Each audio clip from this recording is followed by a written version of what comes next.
বৰপেটাৰ প্ৰাণৰ উৎসৱ দৌল মহোৎসৱলৈ কেইটামান দিন বাকী 13 পৰা 16 মাৰ্চলৈ 4 দিনীয়া কাৰ্যসূচীৰে বৰপেটা সত্ৰত পালন কৰা হ'ব দৌল উৎসৱ। ইতিমধ্যে তুংগত উঠিছে বৰপেটা সত্ৰৰ দৌল উৎসৱৰ প্ৰস্তুতি। দৃশ্য আপোনালোকক দেখুৱাইছো। বিশাল কাৰ্যসূচীৰে বৰপেটা সত্ৰৰ দৌল মহোৎসৱ পালন কৰা হ'ব। আনন্দত আত্মহাৰা হৈ পৰিছে সত্ৰনগৰী বৰপেটাবাসী। বৰপেটাৰ আকাশে বতাহে এতিয়া কেৱল হোলী গীতৰ বন্দনা। ধৰ্মীয় আচাৰ ভক্তিৰ সমন্বয়ৰ উৎসৱ হিচাপে চিহ্নিত এই বৰপেটাৰ দৌল উৎসৱ। আৰু বৰপেটাৰ সত্ৰৰ চৌহদত এতিয়া এনেদৰে দেখিবলৈ পোৱা গৈছে হোলী গীতত আত্মহাৰা হৈ পৰিছে সকলো।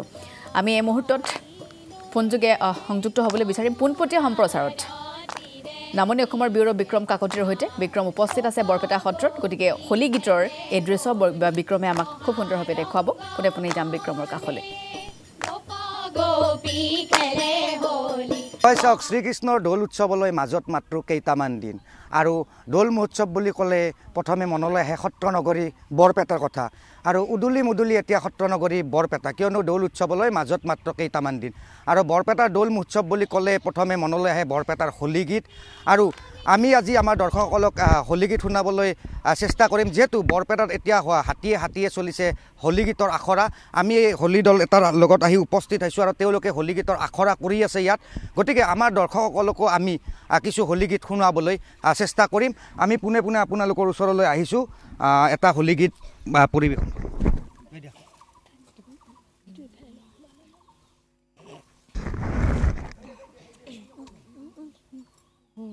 আমার বৃন্দাবনে গোপী সঙ্গে নারায়ণে হোলী খেলে রঙ্গমনে। ও আমার বৃন্দাবনে গোপী সঙ্গে নারায়ণে হোলী খেলে রঙ্গমনে।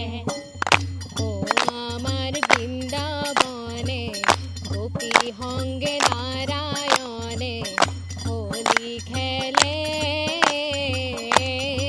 রঙ্গমনে।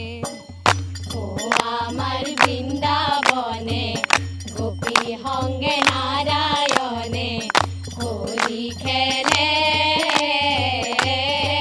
রঙ্গমনে। উলা হরে হিহরণে ফাগুরে পবনে।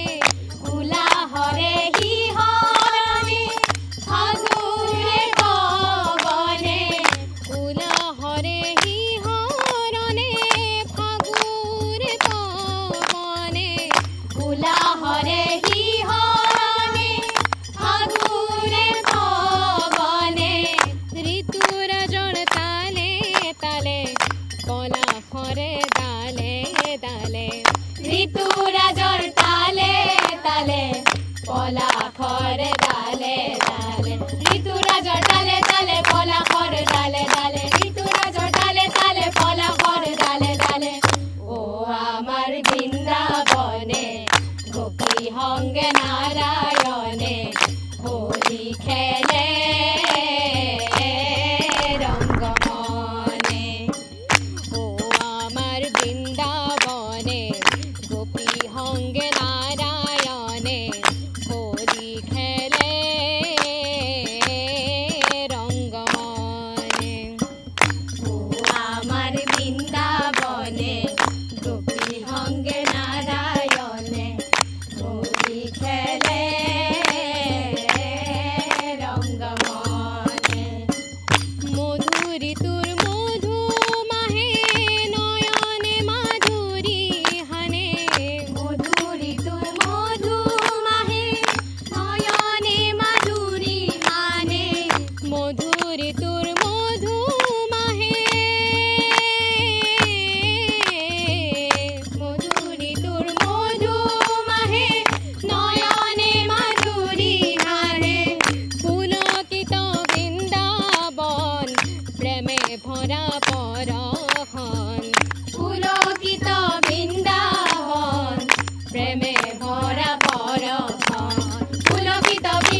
আপুনি চাই আছে ND24 সৰ্বশ্ৰেষ্ঠ নহয় সৰ্বোত্তমৰ দৌৰত